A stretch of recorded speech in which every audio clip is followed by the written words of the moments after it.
Hi guys and welcome back to Macaroon. In my squishy injecting video, I asked for your weird DIY suggestions, and one thing that many people mentioned was to try making squishies using fish bait. This had me pretty intrigued, and I ended up discovering this crazy world of crafting your own fish lures.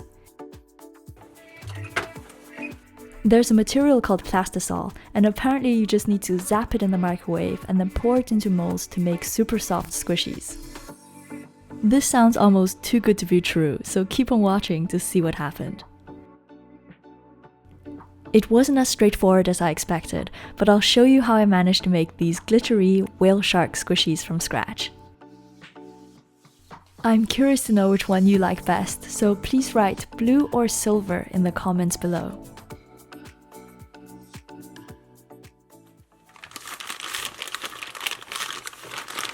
First of all, I ordered this fish bait kit from Amazon. Right away, you can see that this is a very niche crafting method because the packaging looks completely different to the cute DIY stuff that I normally review. But luckily, it's from an American company, so all the instructions are in English.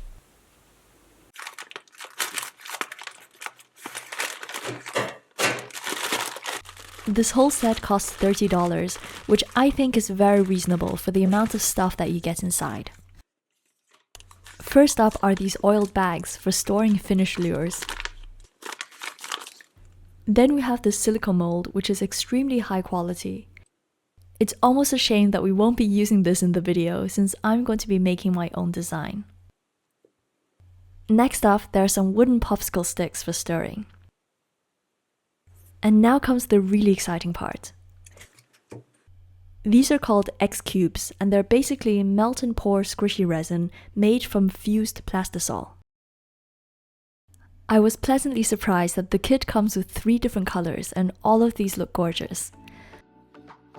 The blue one has different size glitter inside, and the other 2 have a pearly shimmer pigment.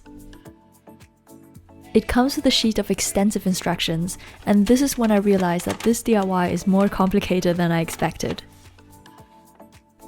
It turns out that Plastisol has a melting point of 330 degrees Fahrenheit or 170 degrees centigrade.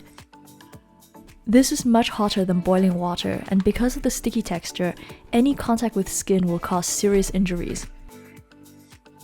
There's a long list of warnings here, and I didn't feel comfortable filming the rest of the kit, so I decided to postpone it until I could buy all the safety equipment that I needed. Though in the meantime, I can start making the mold for our squishy. This involves making a model using polymer clay first. Since the theme of this video is fish bait, I decided to go with a whale shark design. The only fishing I've ever done is in Animal Crossing, and I always get so excited when I manage to catch a whale shark. First, I made a round shape for the body, and then I'm bending a smaller piece of clay for the tail. Then I'm attaching 2 triangular pieces for the fins. And lastly, I'm adding another fin on top and smoothing everything down with a toothpick. The trick to making a good squishy model is to aim for a round, smooth shape without any sharp corners or cracks. This makes it much easier for the silicone to pick up all the details. Since a whale shark has a very funny looking flat face, I'm gently pressing the front against the table to create this shape. And now bake it in the oven according to package instructions. For Fimo clay, this is 30 minutes at 110 degrees centigrade or 230 degrees Fahrenheit.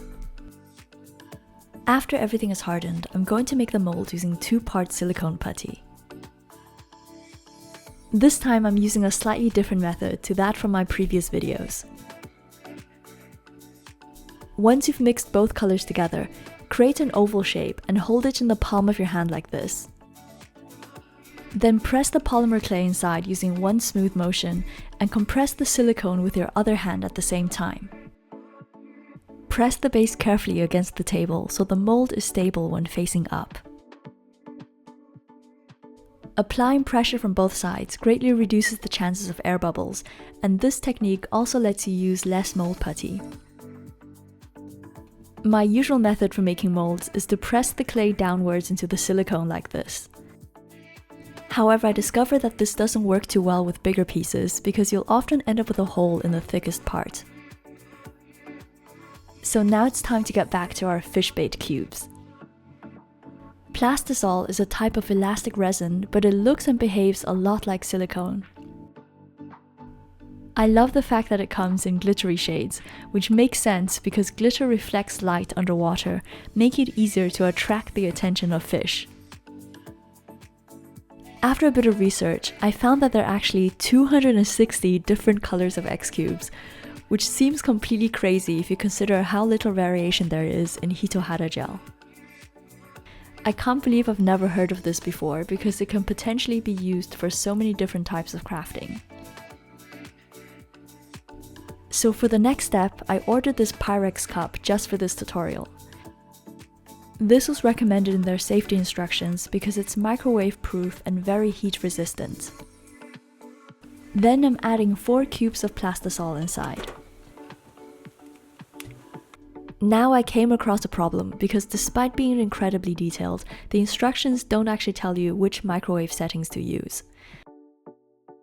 I ended up having to dig around online fishing forums to find more helpful tips.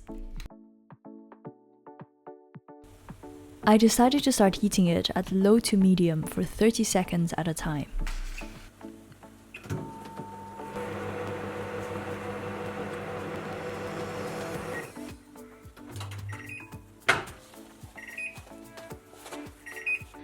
This DIY is definitely not suitable for children because it involves melting plastic at extremely high temperatures.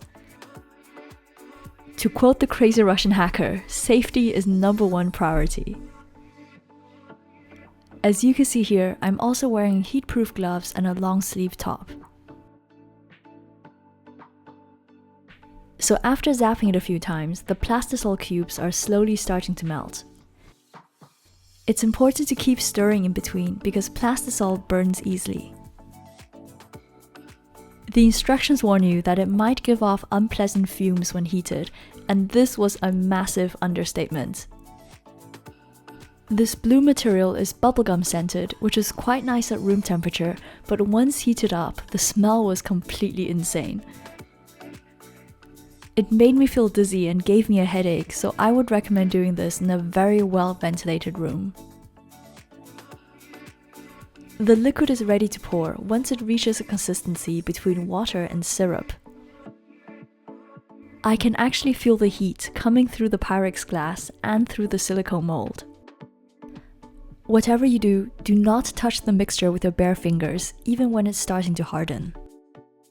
As it cools down, Plastisol will start looking more like a squishy, but some parts of it can still be very hot. Now I simply repeated the process with the silver version. The microwave method that worked best for me was to start with 1 minute at 360 watts, followed by 30-second bursts with lots of stirring until everything is fully melted. It can take up to 24 hours for Plastisol to cure, so I left both of these overnight. One big advantage of this material is that you can remelt it as often as you like, so be sure to keep all the scraps. The next day, the cooled down Plastisol feels just like soft rubber. This is a great texture for squishies, and unlike Hitohada Gel, it's not at all sticky when it comes out of the mold. I'm really happy with how this turned out, and I'm just trimming off the extra bits with scissors. The silver squishy turned out great as well, and it feels slightly softer than the blue one. The main advantage of Plastisol over Hitohada Gel is that it's much cheaper and comes in tons of colors and designs. There's also no risk of your squishy failing because you don't need to mix any ratios of resin together. However, the heating process is a lot more dangerous, and it also gives off a terrible smell.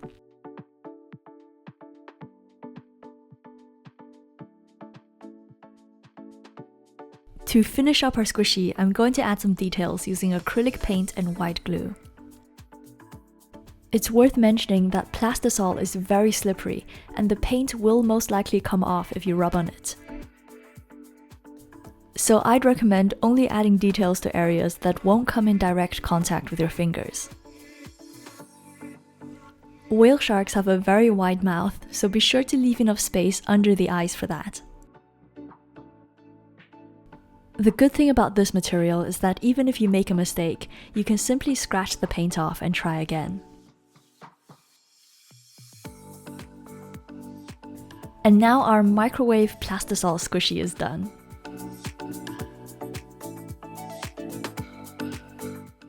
I love the glittery effects here because this can't be replicated with any other method such as Hitohada Gel. The chunky glitter inside the blue one looks a lot like the spots on a whale shark, but the silver one has a much softer and squishier texture. I still can't decide which one I like best, but please let me know your favorites in the comments below. I've also linked all the materials I use in this video in case you want to try it out, but please remember that this DIY needs adult supervision at all times. You have to use correct equipment such as these Pyrex cups, because thinner microwave-safe containers might still break or melt from the heat.